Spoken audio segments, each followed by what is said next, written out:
और प्रभुपाद जी ने किसी को भी अपना शिष्य स्वीकार करने से पहले ये 4 नियम बनाए। 4 नियमों को जो पालन करेगा वही मेरा शिष्य बनेगा। क्या क्या? किसी प्रकार का नशा नहीं करना, क्योंकि नशे से क्या नष्ट हो जाता है? तपस्या। धर्म का एक पांव टूट जाएगा। चाय, कॉफी, सिगरेट, तंबाकू, शराब कुछ नहीं, कोई नशा नहीं। छोटे से शुरू होता है, बड़े तक पहुंच जाता है। छोटे बच्चे पहले स्वीटी सुपारी, उसके बाद सादा पान मसाला, उसके बाद तंबाकू वाला, उसके बाद तंबाकू, उसके बाद बीड़ी सिगरेट, फिर शराब, फिर ये, फिर वो, बढ़ता ही जाता है। फिर हीरोइन और पता नहीं क्या क्या चरस, अफीम, गांजा, सप्लाई सप्लाई सप्लाई चलता रहता है। तो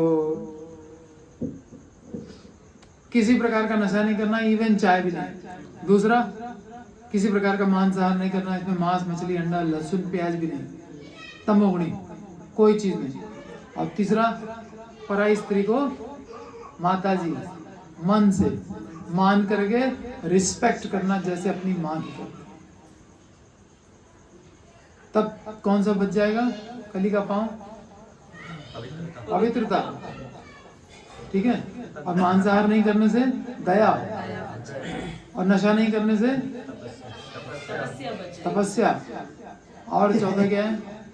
जुआ नहीं खेलना, इससे सत्य। जुआ में धर्मराज बैठ गया तो सामने कब शकुनी ने क्या किया? जब शुरू हो गया ना झूठ, कपट चालू हो गया। धर्मराज हो, कुछ भी हो, भीष्म पितामह हो, महाजन हो, बैठे रहे। लेकिन अगर जुआ शुरू हो गया तो कपट तो शुरू होना ही है। ताश की गड्डी में लोग मार्क लगा लेते हैं, ग्रेट गैम्बलर।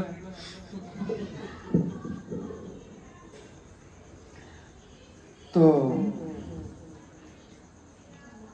ये 4 नियम जो पालन करेगा वही प्रभुपाद जी का शिष्य बनने के योग्य है।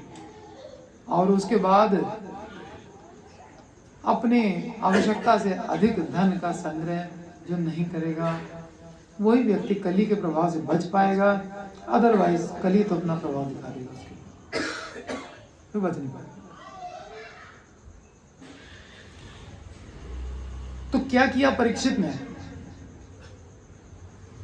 इस प्रकार उत्तरा के पुत्र महाराज परीक्षित के निर्देश से कली को उन 5 स्थानों में रहने की अनुमति मिल गई। ठीक है, अभी नहीं है, फ्यूचर में हो जाएंगे तो वहां रहेगा, वहां से रहता है। अतएव जो कोई भी विशेष रूप से राजा, जो राजा हो, जो धर्मोपदेशक हो, जो जन नेता हो, ब्राह्मण हो, सन्यासी हो, और अगर अपनी भलाई चाहता है तो उसे उपर्युक्त 4 अधर्मों के संपर्क में कभी नहीं आना चाहिए। किसको किसको नहीं आना चाहिए? राजा को। दूसरा, धर्मोपदेशक, जो खुद प्रचार कार्य में लगा है, वो खुद ही कली के प्रभाव में रहेगा तो कैसे प्रचार करेगा? जन नेता, लीड कर रहा है लोगों को, खुद जो है कली के चक्कर में। ब्राह्मण, जो ब्रह्म को जानता है, लोगों को शिक्षा दे रहा है। सन्यासी, उसने तो सब त्याग किया है, तो इन 4 को तो त्याग करना चाहिए। तत्पश्चात राजा ने धर्म रूप बैल के विनष्ट किए हुए पैरों को जोड़ दिया। ये देखिए, और पृथ्वी को आश्वासन देकर उसकी दशा में काफी सुधार कर दिया। कैसे जोड़ दिए 4 पांव? सत्य को फिर से स्थापित किया। कैसे? सत्य तो था ही, एक 14 पांव तो बचा ही हुआ था। सत्य कैसे स्थापित होता है? सत्य कैसे नष्ट होता है? तो जुआ बंद, ठीक है। अभी क्या है, कसिनो खुले रहते हैं, जुए के अड्डे ऑथराइज्ड। अच्छा, तो क्या राज्य में तो कली का प्रभाव तो रहेगा ही। और शराब का लाइसेंस दे देती है गवर्नमेंट, क्योंकि उससे आय हो रही है राजस्व के चक्कर में। और एक हमारे महान नेता हैं, चीफ मिनिस्टर, एक के साथ एक फ्री देते हैं। ये भी है झाड़ू चाप। और तीसरा क्या है, शराब बंद हो गई तो क्या, कौन सा पांव बच गया, जुड़ गया वापस? तपस्या, आ गया ना दूसरा पैर भी। और अवैध स्त्री संग ये बंद कराने से क्या हुआ? पवित्रता भी आ गया।